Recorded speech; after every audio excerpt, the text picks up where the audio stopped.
چې کم انسان کور مونځ کوي د عذر د وجې نه، بغیر د عذر نه، بغیر د عذر. خو نبی علیه الصلاة والسلام فرمایلي وي دا زړه مې غواړي که نه، دا کوم انسان چې په کور کې مونځ کوي، دا زړه مې غواړي چې څه ملګري ولېږم او دوی ته ووایم چې لرګي راغونډ کړئ وچ او په دې کور ورله ورتاو کړئ، بیا ورته تیلې ووهئ، دا کور ورله وسېږئ چې بغیر د عذره کور مونځ کوي.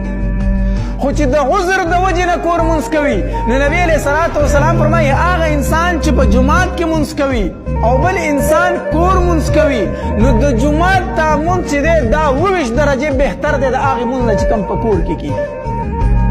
یو روایت کې 25 درجې راغلي، بل روایت کې 20 درجې راغلي. دا بیا بنا ده په اخلاص باندې چې د چا په منځ کې څومره توجه وي. د چا توجه زیاته وي نو هغه د 20 درجې، چا هغه لږه کمه وي نو هغه 25 درجې. معنی دا ده چې کور د 22 پېرې مونځ وکړو او دکه مونځ د یو پېر په مسجد وکړو، دواړو ثواب برابر.